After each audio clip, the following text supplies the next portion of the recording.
Battle of the Challenges podcast with Vincent Cloud. And David Lauer. Episode 4 Tickets to Paradise. Again, this is a, fucking play off of words for a song. A Beatles song? Eddie Money. No. Oh, Eddie Money. 2 Tickets to Paradise.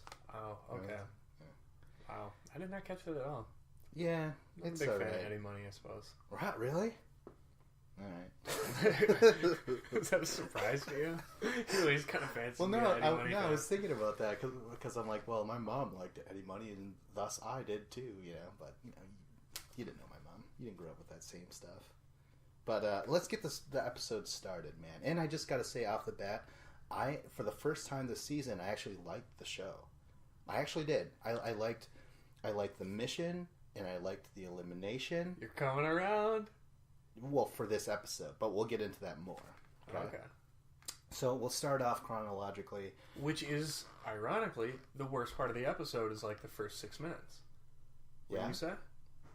For right now? For this episode. I love this episode, but the first 6 or 7 minutes of the episode I thought were terrible. Alright, let's talk about the terrible parts. Corey and Kayla. Is it because you like Kayla and you were like, get away from her, Corey, and shit like that? No, it was fine at first. Scribbling angrily into your diary? It was fine at first, but then it kind of just went on a little bit too long. And then we saw Corey's half chubby boner in his swim shorts. I did not see that. And it was there. But it was okay, that's fine. You're like, oh, I saw it. I saw the eggplant. But then we go to Nelson and LaToya. And then it was wow, this is softcore porn at this point, where they're just making out and flirting, and it was just bad, lowbrow stuff. Yeah? And it slowly got worse, I think, because Nelson has absolutely no game when it comes to women. At least Corey has a little bit of game, and he's entertaining, and he's funny, and he's got some wit to him.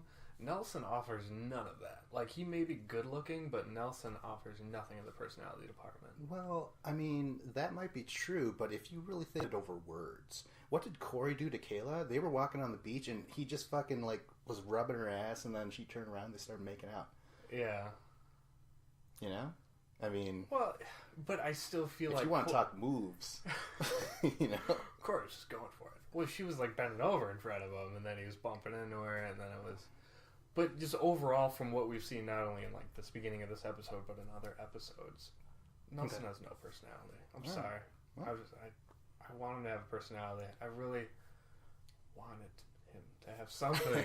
Yeah, but for those 6 minutes, we're looking, 3 minutes each. I'm guessing Corey and Kayla and Nelson and LaToya. But you know what though? If it seems a little lowbrow, if it seems a little dirty, it's because it is, because they were given a shelter to live in. They would have to sneak off into the bushes, or at the very best, make out under a mosquito net. You know what I mean? They're gonna get crabs. It's gonna sand crabs or something. Yeah, some sort of crab. Luckily, their crabs will eat their lice. Well, that's it for the 6 minutes of terribleness. Now we're actually into the mission. This is the final mission before everyone gets their Oasis tickets, right? Yep. And this is called Caged and Confused. Now this mission, not only is it the best mission they've done so far this year, this could be one of the best missions, I think, conceptually, all season. Because I just thought it was awesome. It's something we've never really seen before, or at least I don't really recall seeing anything like it. Yeah. It was so freaking cool. Yeah, I liked it. Not only for its, innovation or whatever, the creativity of it all, but this is actually our first time this season that it's an individual, honest-to-God game. The first episode, it was a group effort, which was fucking weird. Yeah, to climb over the walls and stuff like that. And then the second group was guy-girl pairings, and now we're finally into an individual challenge. So I'm like, okay, awesome, finally. This is probably why I liked it so much. This was what we were sold on. An individual game. Yeah.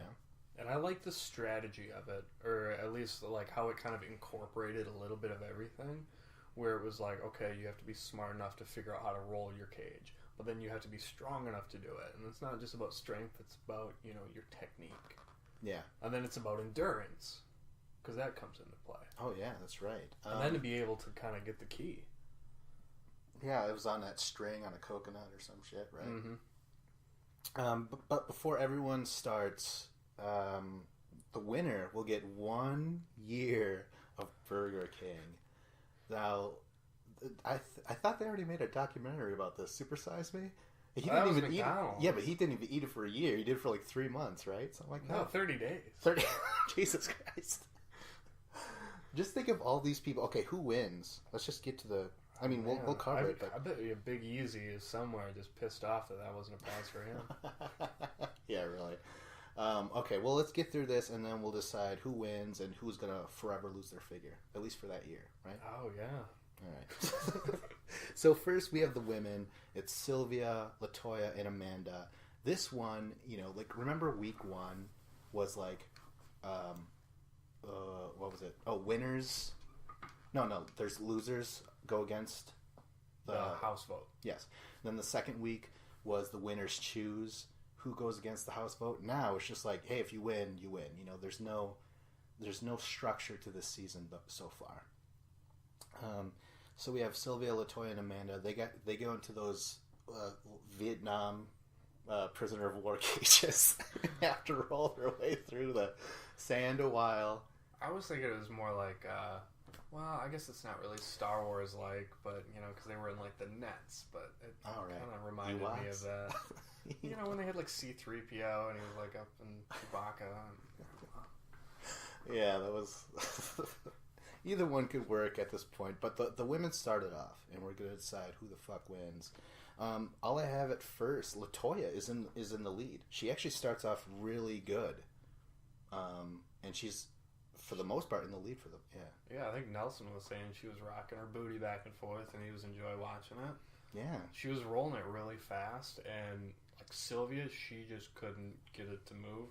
It seemed like. Yeah, and they're like, they cut to the audience and they're like, or I don't know if it was Ashley who was yelling at her, like, come on, try, don't quit. No, that was the woman, the cop woman, Nicole, who previously said, I hope you cry every day for the rest of your life. And I'm paraphrasing, and I'm also trying to enunciate my words, so I know it's not at all how it sounded like, But maybe if you put a spoonful of peanut butter in your mouth, it might sound like her. Oh, God. Oh, that was so gross, man. Yeah, it was gross, but it was still the most likable thing she's ever done. Yeah? Isn't that kind of weird and sad? It was kind of funny, and it was like, why is this like the best thing you've ever done? Yeah, Sylvia's really slow at first, though, because eventually she catches up to Amanda, who was kind of in the middle there. But, they didn't bother to talk about how Sylvia does eventually catch up to Amanda. And Latoya, she runs out of gas. Like, she does not have the endurance. I think she just really, put the pedal to the metal at first. But to me, this mission does look very difficult.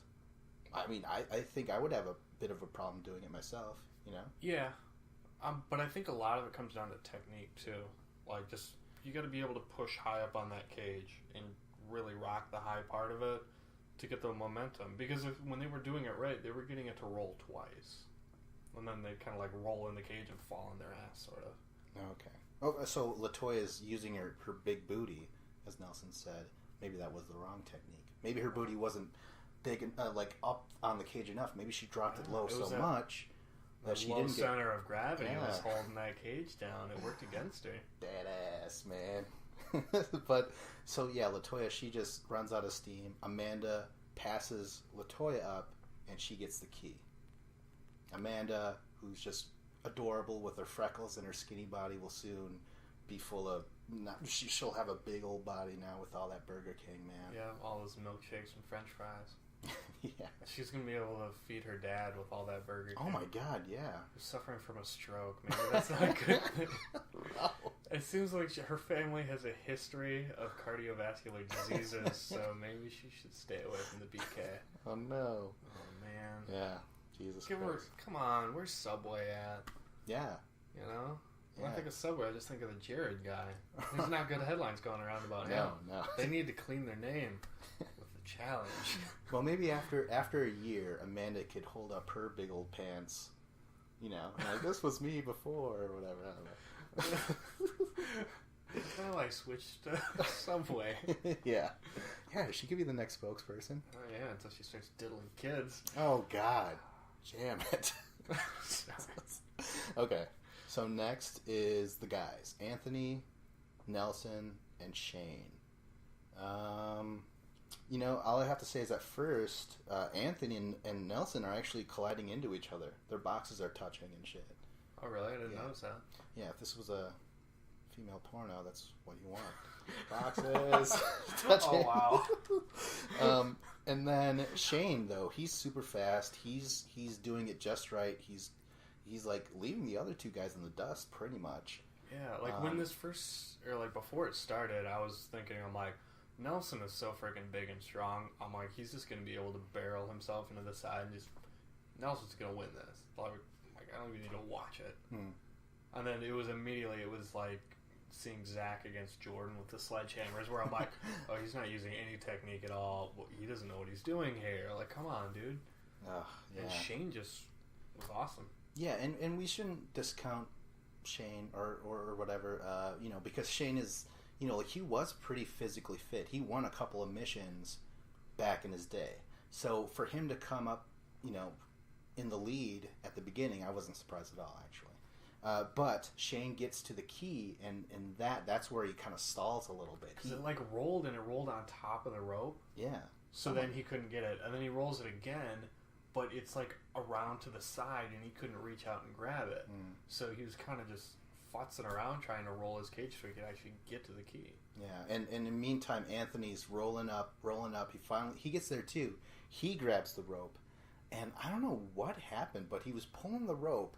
Shane was looking at him and getting kind of disheartened. He's like, oh, God damn it.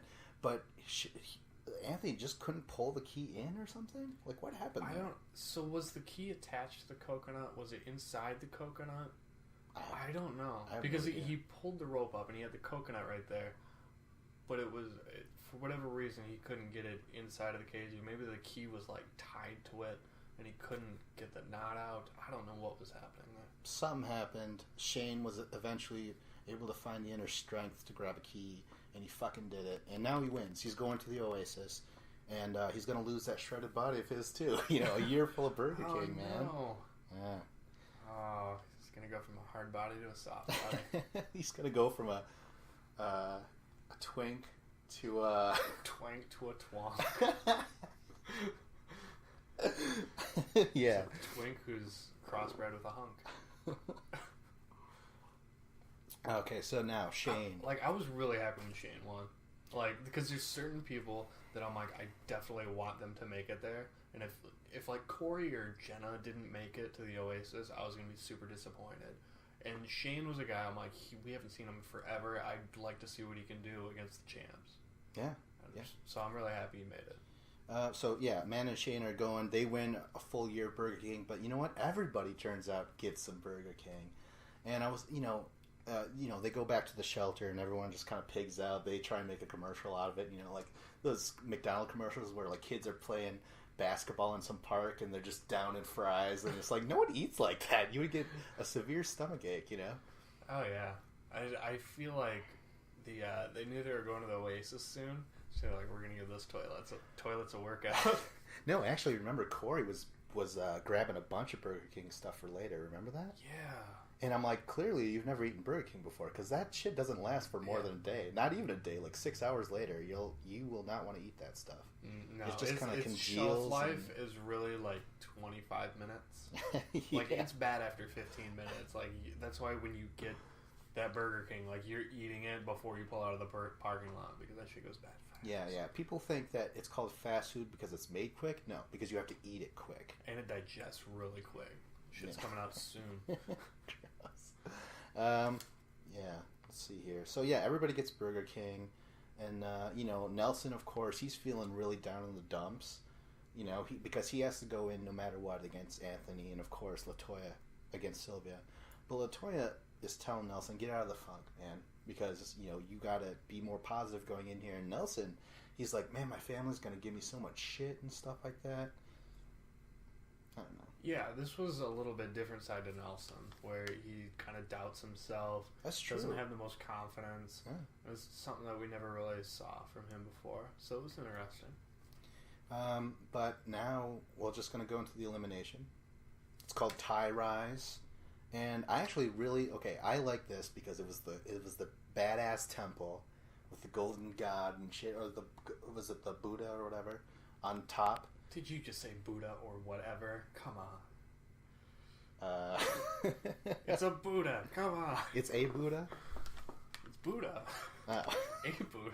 It's a Jesus. It's Jesus. There's only one. I was going to say, there was plenty of Jesus. No, there was plenty of crucifixions. That's what I meant. But you know what? I really like this. There's about 1,000 steps to get up there. From what I can tell, the stairs look kind of narrow, kind of short. Well, some of them were short and some of them were really tall. Yeah. Because I was noticing, because you could see some areas where it seemed like there was like 6 inches, and then other areas where there were like little tiny steps, so you could take multiple steps at a time. But there's railings all the way up. Yeah, there are railings.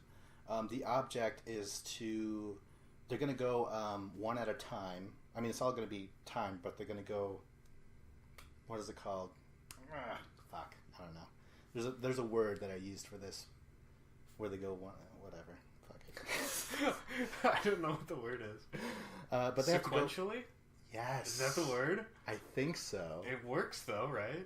Sequentially. Is that? I think that might be. That's the closest we're gonna get right now. So. Okay. Yeah. But they're gonna go Sylvia, Latoya, Nelson, Anthony. But in the end, it's a timed event. And it makes sense that they're going one at a time because it's too narrow to have 4 people running up at once, and it's too dangerous because if you fall and get knocked over a railing or through the railing, you're gonna tumble to your death. You're gonna tumble. Yeah, you're gonna be like I just thought of Ace Ventura. When Nature Calls, when he puts that slinky down all those stairs, he just follows it the whole time. That's what I was thinking the whole time. Oh, was he doing that at the stadium? No, he was doing that at a temple. I think it was. Okay. Yeah. So they start off. Sylvia goes first. Latoya, I already said that. But when they're going up there, I thought it was cool. It was a cool view. And then it started to rain, which I thought was awesome. Yeah. I was like, oh man, this is fucking, kind of epic, a movie. It was like Kung Fu Panda meets Mulan. And it was like the montage where it's like raining and they're training and they're running up. Mr. Cool. I'll make a man out of you. Oh my gosh. If they started playing that song, if they started getting Donny Osmond going, it would have been amazing. All I have written down is that, Sylvia, she actually drinks some of the water, that stair water, because she's like, we don't have any fucking water packs on us. We're just fucking up there. It was like Brock Lesnar, just some weird animalistic shit. It's just like, I'm thirsty, I need some water. And you know what? Yeah, it's probably acid rain. But, the placebo effect of it, like, okay, I'm getting some fuel. I would like to think... I feel like it would help you. Yeah? All right, and all that Burger King, she's going to be shitting her brains out anyways. A little bit of dysentery, Oh, God. She won't even notice it. Latoya, though. She runs into a monkey. Remember that? Oh, that was terrifying. I'd be scared. I mean, monkeys can seriously fuck your shit up. It was like, it looked like it was about to leap on her face. Like, it was probably going to snatch her weave off or something hilarious. Which would have been one of the greatest TV moments of all time. Oh, that would have been But it didn't. It was polite. Well, like, she said, like, hello or something, and that's when the monkey was like that, just kind of swipes at her and shit. I'm like, don't talk to a monkey, because they're a little too human in that regard. They're like, standoffish. What you looking at? You start speaking a different language, it's going to be like, what oh is my this? God, yes. That's monkey. Not Taiwanese. Yeah. Is that where they are? Well, I mean, if they're in Thailand, they're speaking Taiwanese. Is that the same thing? Yeah. Is it? I don't know. Completely. I'm very American. No. That monkey would have bit the shit out of me. Yeah, right? Yeah? I don't know. Whatever. Or wait, is that We're exposing Taiwan? ourselves for being completely ignorant. And American, really. We're not going to get fucking exported. We only have YouTube in the U.S., right? Yeah, exactly. No. Well, thank God. We actually have... They call it the American Wide Web. Yeah, just go to AWW. Yeah. America Online. Come on. I have nothing to write about Nelson or Anthony. They just did the work. No, it was just running up, running down. Yep. Going down seemed dangerous just because if you miss a step, you're going to be tumbling the entire way down. Which is why I never go down, ladies. One misstep and your night is over. All right. Well, okay. So they get to the bottom. They get to the top and they have to grab those bags and they bring it back down and they open the bags. They dump out a bunch of rice and a couple of cell phones fall out. But within that bag, recycled cell phones. Yeah, was these little item that they hang on the hook. There it is. That's like the end of the cat time. toy? What was it? Yeah, I don't know what it was. Cat toy. Don't they eat cats? Wow. All right. Well, listen, we got to get through this. Okay, so now TJ is like, okay, we have the times here, and with Latoya and Sylvia, I was kind of rooting for Latoya. I do like her a little bit more. But it was fucking Sylvia. Sylvia gets to go to the Oasis. And you know what? This is my theory. It was the goddamn monkey's fault. Because Latoya stopped in her tracks. It was scared, Like, I would have been scared too. But I don't think that would have accounted for enough time. No? Because when he said the guy's time, he said there was 2 minutes separating it. So I'm assuming with the girls, it was more than 2 minutes. And it probably was embarrassing time for... Yeah. Latoya. Yeah, but that's monkey time, man. Like, you gotta... I feel like that monkey interaction could have been a minute tops. Yeah? Yeah, okay. Yeah. But, I was surprised that Sylvia won because from the first episode, I didn't think she had, anything athletically and didn't really belong in this game. She just seemed like an outsider and kind of an outcast, and I didn't really see much from her. And Latoya, she seems a little scrappier, where I would kind of fear her. Either in elimination, I think she would put up a good fight. So, it's kind of disappointing. Because, I don't know, once Sylvia goes on to go against the champs, she's got no shot. No shot. Well, the reason why I feel I was just in favor of Latoya, because I don't really know Sylvia too much. But if you really think about it, neither one of these women were able to show what they got, because, again, episode 1 and 2 was a group thing. Episode 3 was a pairing. Either you worked well with your partner or you didn't, Now they finally get to show off what they have in this one episode. If the other 2 episodes would have been individual, we might have been singing a different tune, Yeah, but they're in Asia. The women, they don't get, the rights that they get over here. They come second, not first. Okay, so they behave as such as soon as they get over there, or what? TJ is incorporating it into the challenge. Gosh. To partner you up with a guy.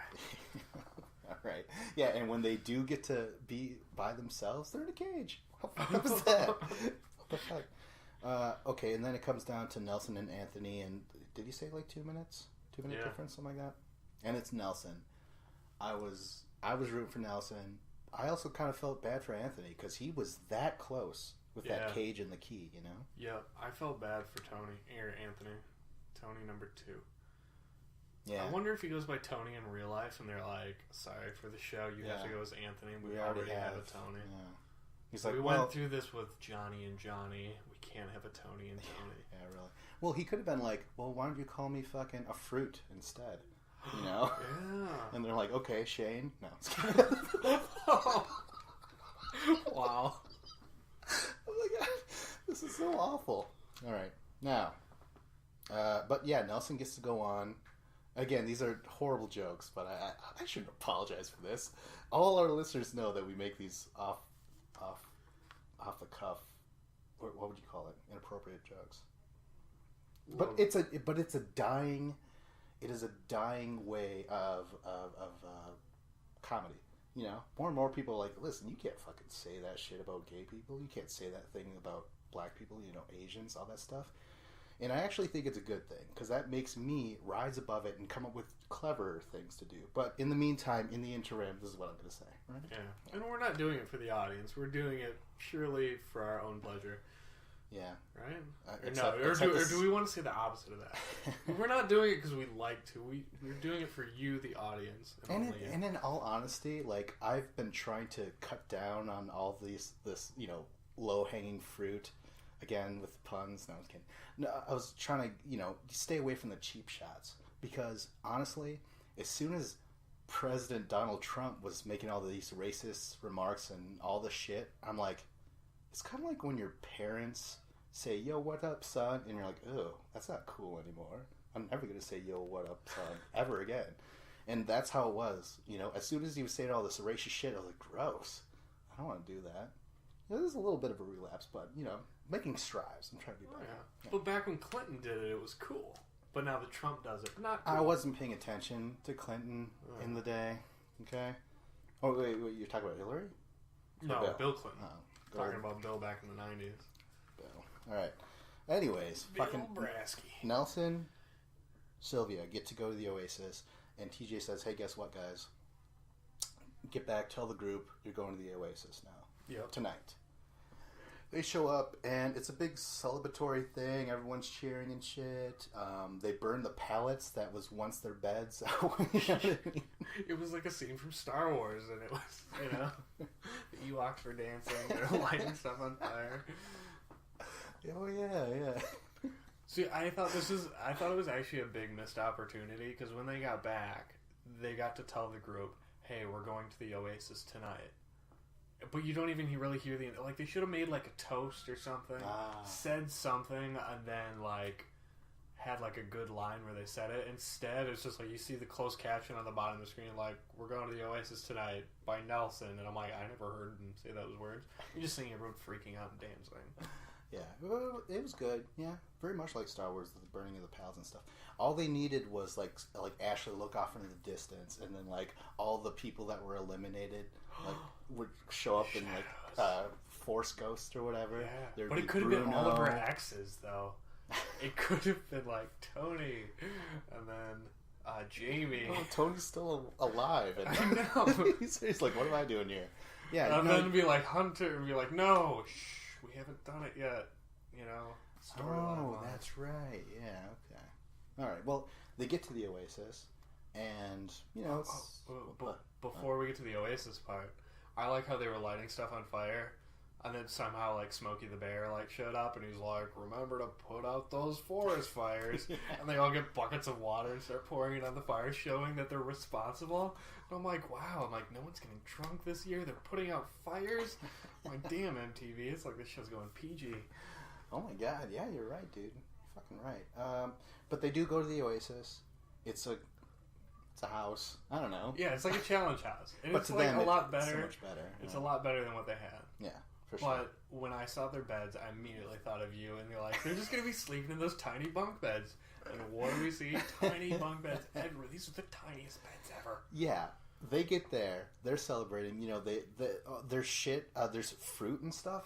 You notice that? Yeah. And I'm like, they just came back from eating Burger King, motherfucker.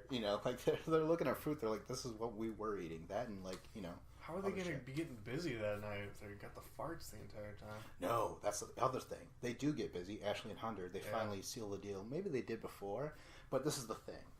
They hook up, right? Not on a cot with a mosquito net over it, but even worse, on a bunk bed where whoever was sleeping on the bottom bunk is slowly getting shook awake. They're like, what the fuck? I was going to ask you, who the hell was it? Because we couldn't really tell. It kind of looked like Sylvia. I think it was Sylvia. But she's probably be the only person in the house who would just stay there and just be like, as close as I'm going to get to action this entire year. Just going to stay here, pretend I'm sleeping.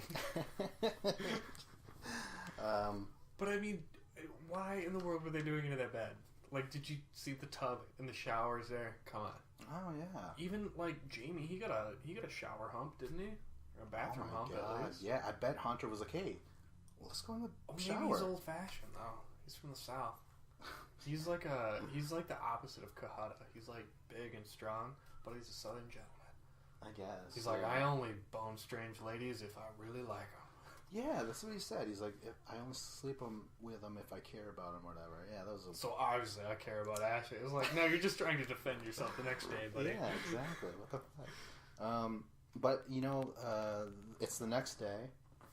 We're coming near the end. They show up, and TJ's like, well, this isn't going to be easy, and, in order to be a champ, you got to beat the champs, and let's bring him out. Right? Okay. Yeah, but I did want to mention one more thing about when they were at the Oasis. Okay. Well, they started partying in the pool, and then all of a sudden you see like Jenna from behind in her bikini, and we get to see some Jenna ass, and I was like, oh, there's nothing better than Jenna ass. And then all of a sudden there's Kayla in like the sluttiest looking thong bikini pink thing ever, and I'm not slut shaming her. I'm slut encouraging her. Like, this was great. It was awesome. Okay. Yeah. No, I mean, I am in agreement. It was weird, though. Like, it was a straight-up zoom of Jenna's ass, you know? That was... I mean, we'll see it. You don't have to fucking zoom in on it. I don't know why I'm complaining. No, it just seems like every season... I think absolutely every season. Like, I can remember the episodes where they just zoom in on her ass. It's like, that's her gimmick. Because they did it last year when they were did the little weird boat party with Bananas. Oh, yeah. And then, Bananas has the camera, and he's zooming in on her ass. And then there's, the Battle of the Exes season, or what was her first season? Yeah, Battle Exes of the 2. Where she's just laying there, and Zach is just staring at her butt. Yeah, and then they also say, and, you know, they're cheering in the pool, they got drinks, and they're like, and here's to Jenna being... you know, single for the very first time, and they should have turned to the camera going wink. You know what I mean? There's so many moments, even in previous episodes, where they're saying yeah, this is cool, but only if there was CT here, or Bananas, or Jarrell, or Zach. They basically name everyone that will eventually show up. So you're usually the guy who's suspicious of this being all kind of, God, what's your favorite word for it? Not convoluted. Contrived. There we go. Oh, yeah. And I thought you would bring that up by now. Doesn't it seem like it is the producers are hey, talk about these guys and stuff, you know? What if Corey and Nelson were sitting around saying yeah, I wish Abram was here and Alton and stuff, and producers how about CT Bananas? You know what I mean? That sort of thing. I don't know. I think that was super weird, especially with the whole Jenna remark. Okay. You would think that they would have said, "Here's to Jenna being single," 3 episodes ago.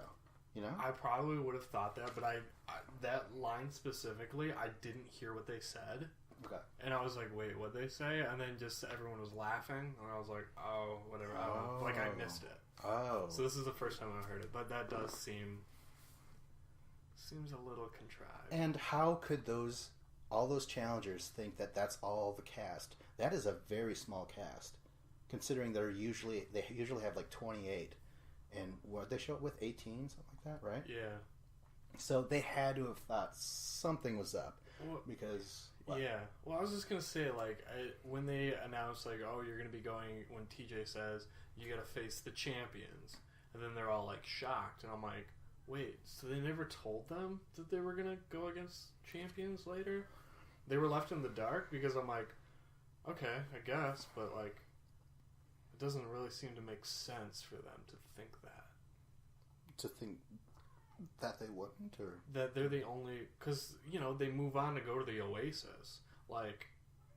Maybe they thought once, but even once they got there to the Oasis, they saw all the other empty beds there. Oh shit! I didn't think about that. Yeah, and because I think what they probably were thinking was, once we go to the Oasis, those people will already be there.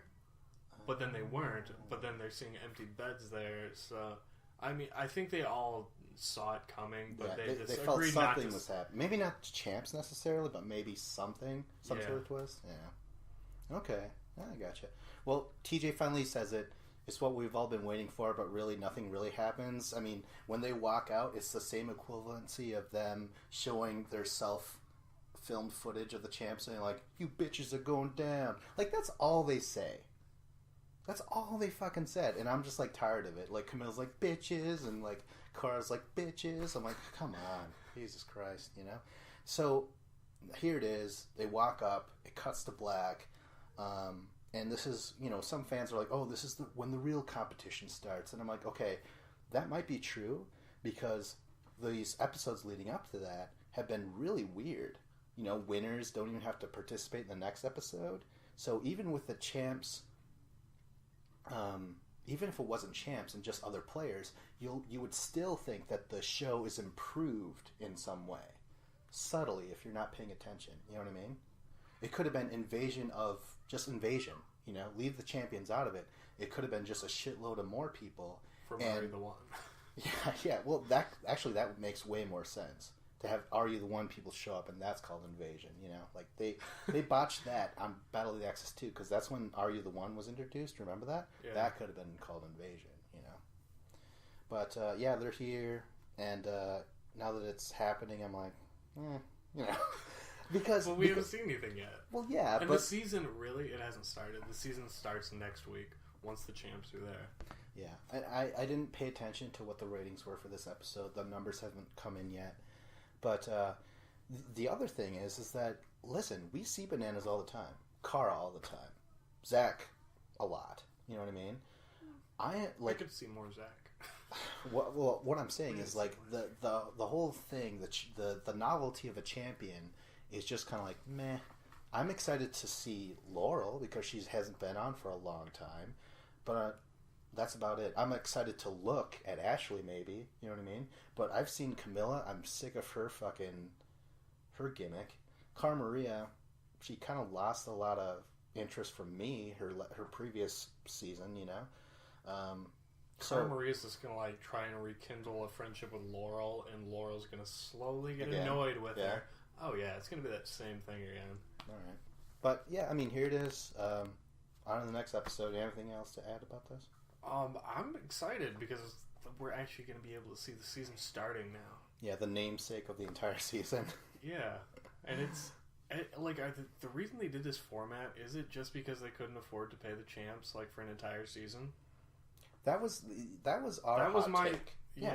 Yeah, and then a listener was saying like, you got, you know, he's typing on YouTube, leaving comments like, you guys don't know anything because they were still paid. You know what I mean? They were still. I'm like, well, they were paid, but they like, there's still people aren't watching them on these episodes leading up to it. I don't know. Let's not get into this. Well, because honestly, even if they were being paid for those prior episodes, it's really that we've seen 4 episodes now, 4-hour episodes, and all they've been is a commercial for the champs. Yeah. Like, we're watching all of this, and the whole reason they're competing in all those missions and eliminations is a chance to go against the champs. So we've just been watching 4 episodes of commercial building us up to finally see the champs. Yeah, and all I gotta say is it would have been different if it was Laurel, Paula, Emily, even Carly. Champs that we haven't seen in a long time. Wait, who's Carly? She won Fresh Meat 2. Spoilers. Oh, Carly. And for the guys, CT and Darrell, that is awesome. Because CT hasn't been around for a while, so that is cool. That is still cool. Darrell, of course, he hasn't been on forever. We needed Landon and Frank. There you go, Landon and Frank, or you know, even Jordan. That would have been awesome. But Bananas is there all the time. There's nothing special about that. It would be shocking if he wasn't on. You know, so that doesn't mean shit. Whatever. So I guess I know. Guess what I'm saying is, stay tuned next week to hear me bitch and complain. Why? Because they're fun. Well, if you mildly enjoyed this last episode, which you said you did, I did. Yeah, it was one of the best episodes that we've seen this season. Yeah, it's really going to get good now because we're actually going to see a clash of people, and we don't know what the format is for this season. Everything has been different every episode. Yeah. Is it teams, champs versus challengers, or is it individual? Are they going to do the Bloodlines thing where they're like together and then they're split into teams and then they're back together? Who knows? Yeah, and you know what? Me personally, I would prefer a rock solid foundation of rules and guidelines. If you don't have that, then we're basically watching the show Lost, where it's all just kind of coming up at the top of, you know, they're just like, how about this? And, you know, CT will fight a smoke monster next. And, you know, they're just coming up with shit. You come up with a great idea for, like, an awesome, like, oh, this is going to blow everyone's mind. And be like, what's the reason for that? Well, I don't know, but it'll blow everyone's mind.